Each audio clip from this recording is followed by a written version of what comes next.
Hi guys, so today we're going to talk about progesterone only birth control. So there's different types of birth control, combination birth control or progesterone only. So today we'll be talking about the progesterone only type.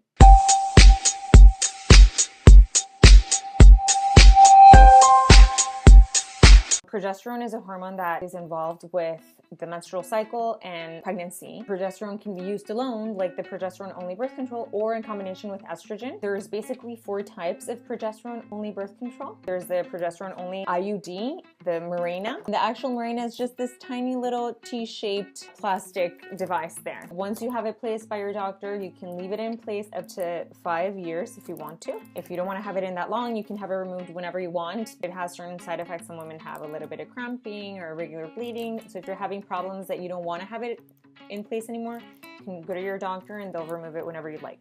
Or maybe you're going to plan a pregnancy, but if you want to keep it in place, it has enough medication for 5 years.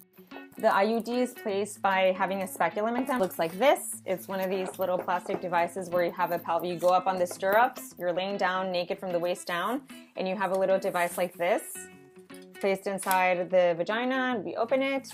Your cervix will be cleaned with some cleaning solution. We use the applicator that comes with the device that kind of looks like this long thing, to put this little T-shaped part inside, and then we press this little button and it releases.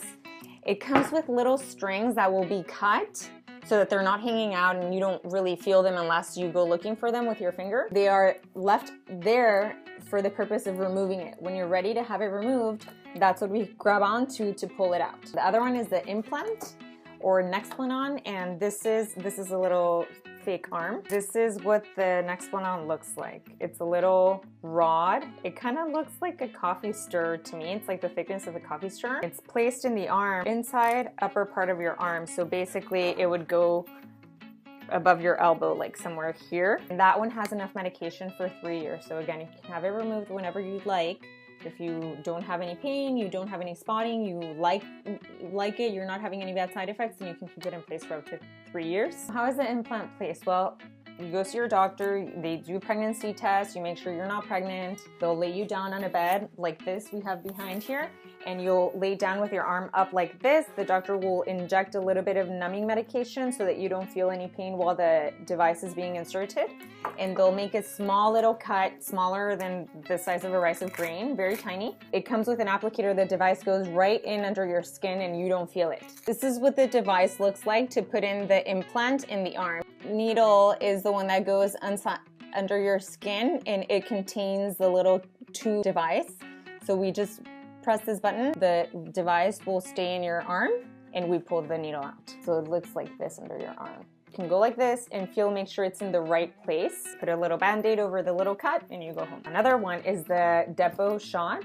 This is a shot that you get either in your arm or in your bottom. This would have to be given by your doctor or someone who is a healthcare provider who is qualified to give these injections. These are every 3 months. You can use it up to 2 years. Usually we recommend a little break after 2 years for the side effects that it has. Sometimes it can cause reversible osteoporosis or bone thinning after 2 years of continued use. So after 2 years in a row, we recommend taking a little 6-month break. The injection is given in the arm, in the muscle of the arm, or in your bottom, and it's given every 11 to 13 weeks. When you get your first one, your doctor will schedule you for your follow-up. The 4th method is the progesterone only pill, and it looks just like the other pills. So it comes in a little packet, except that they're all the same color.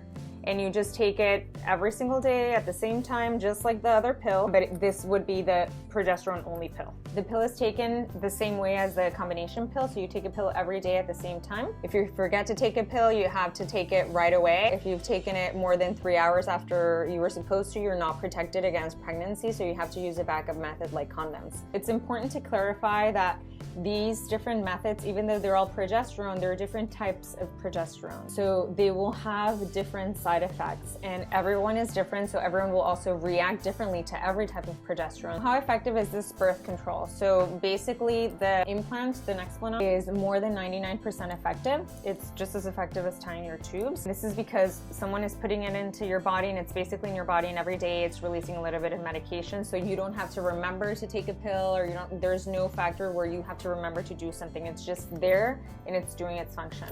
So it's the same thing with the Mirena IUD. Since it's in your body and it's already been placed, it's more than 99% effective as well. Once we start getting into factors where you have to remember to take a pill, or you have to remember to go to your doctor and get your shot given in a timely manner, like within the window that you should get it, that's when the efficacy or how good it works starts decreasing. The Depo shot is 94 to 99% effective. And the pill is 91 to 99% effective, of course, depending on how well you take it. Remember that all of these methods are available only by prescription.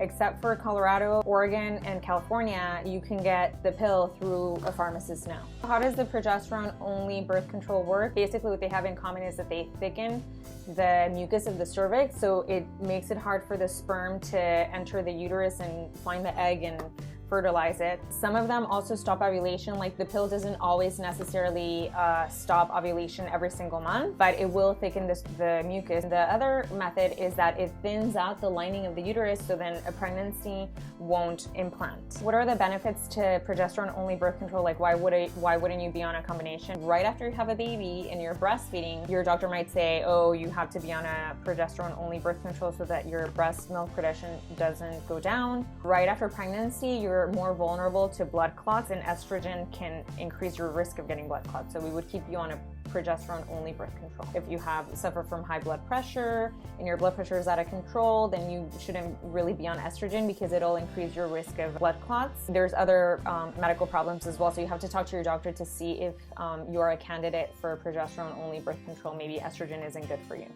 Some of the side effects of progesterone-only birth control is that it can cause some irregular bleeding or spotting, or it can fluctuate from just spotting to heavier bleeding. It can be unpredictable, and that might be annoying for some women. It can also cause headaches or nausea. Some women complain of weight gain. Sometimes when you take the Depo shot, for example, if you go off it, it can take up to 10 months for you to be able to achieve a pregnancy. All right, you guys, so I hope this was helpful and it gave you a little bit more information about your options of progesterone-only birth control. Don't forget to like the video, subscribe to the channel, send me any suggestions that you want me to talk about or any questions at gynogal@gmail.com or here in the comments, and like us on Facebook. I'll see you next week. Basically, this virus is something that's been around for a long time, but what happened recently is that it started spreading in Brazil in May of last year in 2015. It can cause abnormal development or birth defects in babies, so that's what happened. They had this huge outbreak of women giving birth to babies.